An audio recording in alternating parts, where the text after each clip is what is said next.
المهم بقى في الاخر ناكله زي ما احنا بنقول ويبقى طعمه حلو ان شاء الله. بس احنا بقى المطبخ المصري بتاعنا جميل قوي.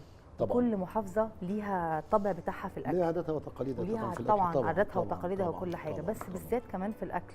يعني دايما بياخدوا من اللي حواليهم. جنوب سيناء مشهوره بالزيتون، اكيد طبعا فالزيتون طبعا عندها جميل. طبعا. وعندهم بقى الفلفل بتاعهم العرايشي ده، وعندهم التين ده كمان بيعملوا التين. كنت دايما اعرف ان التين بيبقى حلى، يعني هذا فاكهه. صحيح بيعصروا عليه ليمون ويحطوا عليه ملح وياخدوه برده كده بالضبط. وياكلوه كده. صحيح صحيح. هنخليها حراقه شويه ولا نحط واحد كمان؟ خلينا نبدا خليها كده مره اخرى ونشوف. برضه عادي يعني. خليها عادي، مش عارفين بقيه الناس. بس يا سيدي احنا بقى دلوقتي بنتكلم على محافظه جنوب سيناء.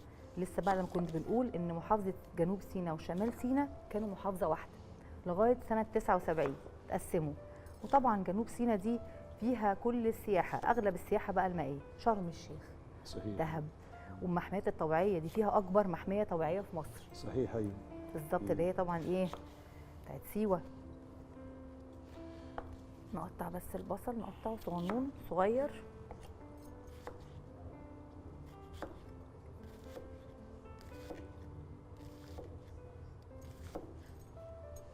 عايزاك عندنا بقى حتى تقول لي بيدروها حاجه.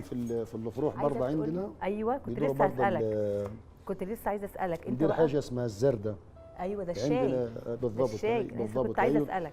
نعم. ده بتشربوه امتى بقى، ولا في اي وقت في اليوم؟ لا في اي وقت بيبقى يديرها واحد ها؟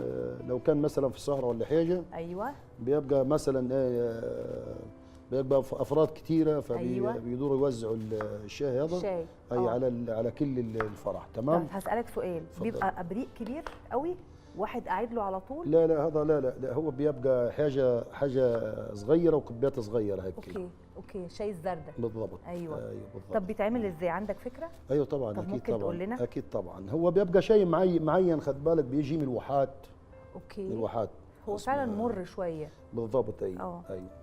بيدوروا بس بيدوروا مثلا في الفروح بيدور مثلا على الرجاله اوكي. اللي قاعده. ها. وكل واحد يعني نقول عنده براد هيك. كل واحد ليه كل واحد البراد برادة بتاعه. بكوبايه هيك ما تزيدش يعني في الحجم هيك يعني. صغننه. اي بالضبط اي. زي عندنا في القاهره بنسميه 50. 50 صح كده؟ بالضبط. انتوا عندكم انتوا بتسموها ايه ولا ملهاش اسم؟ لا هي بيبقى حاجه بيبقى اقول لك ندير حاجه زردة درنا زردة يبقى شيء هي. درنا. هو يقول درنا زردة يعني بالضبط ادينا اوكي. دير لي حاجه خد بالك ونغني حاجه مثلا نقول ايه هلال الفرح علينا سماح ليالي طلا جابا كل بوادينا. اوكي. هلا الفرح علينا سماح ليالي طلا جابا كل بوادينا. ده فرح. الفرح يدوم سهرنا ويضاوي الليل قمرنا واللي جانا وحضرنا العقبه عنده ويدعينا. هلا الفرح علينا. يا محلى الفرح ونوره مرسوم جميل الصوره واللي شرب بحضوره يا مرحب به زهينا. هلا الافراح علينا. طبعا عشان خاطر بيبقى مثلا عريس او حاجه في العرس مثلا نقول له ايه ليالي الفرح جميله كل ليله احلام الليله.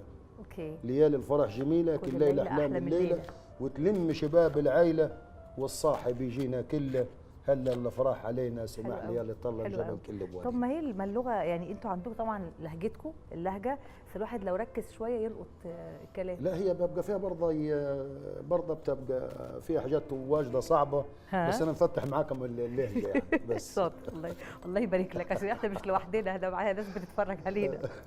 عايزين كلنا نفهم. طب احكي لنا طيب شويه على التقاليد، يعني بتاكلوا كم مره في اليوم؟ ايه اللي عندكم مثلا اللحمه بتذبحوا ازاي؟ في الصحراء بتشوا ازاي؟ بيبقى مندي اللي هو المندي. مندي بيبقى مندي بيدروه مثلا شباب يجيبوا حاجه وبيبقى يجيبوها في الرمل. بالضبط ويجيبوا لها حاجه ويدوروها الوكل يعني ابو مردم او بالضبط. ممكن بيبقى مثلا فروج او يبقى لحم عادي. لحم عادي. وبيبقى الرفاقه بكلها موجوده. اوكي. احنا بقى كده قطعنا ايه؟ قطعنا الطماطم والبصل والفلفل. تمام. وهنحط بقى شويه زيت كده على النار. احنا خلطناهم ببعض. الزيتون على أيوة. زيت الزيتون هذا. عندنا اغنيه مشهوره تقول والبير والزيتونه. يا ريت. عند النخل والبير والزيتونه. ايوه. كنا نتلاقوا يا جميل عيونه.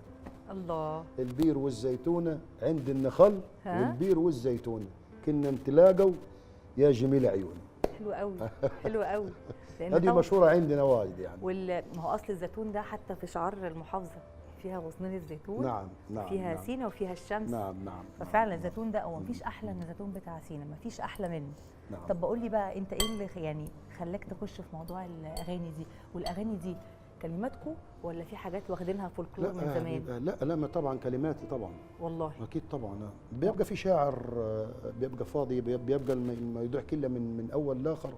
بيبقى في واحد يكتب الكلام هذا. اوكي. ومطرب ادائي ممكن، وفي مطرب من المطربين البدو يكتبوا واحد من لروحه. اوكي. لروحه يكتب لروحه. اوكي. لكن في موضوع مثلا عجبني مع شاعر، نقول له الاغنيه هذه نبيها. بيحكي مثلا في اغاني بتحكي عن الحب برضه، على الصوب. وعندنا نسميه الصوب. اسمه ايه؟ الصوب. الصوب اللي هو الحب. الحب. ايه الجمال ده. اوكي. نسميه الصوب. اوكي. في اغنيه مثلا كانت دايره اغنيه بتقول لك قولوا لي حب تاني كفاكم عني كلام. قولوا لي حب تاني كفاكم عني كلام. ده حبيبي الاولاني عشت معاه اجمل غرام. اوكي. عشت معاه ايام جميله كل ليله بل في ليله، كان ودي نبقى عيله راح على الدنيا السلام. مع السلامه. بالظبط. باي باي. حلوه قوي. طب والله كلامها جميل قوي. عايزه بس اللي يفهمها، هو اللي نفهمها تبقى حلوه. ده انا يعني كده فاتح في اللهجه يعني. لا ده كان وانت شغال بتغني دلوقتي، كان كل كروب بيسقف كده اهو، بس مش عايزين يعملوا صوت. لا كانوا شغالين بيرقصوا كلهم. احنا بقى هنخلط معاها الطحينه من دلوقتي. تمام.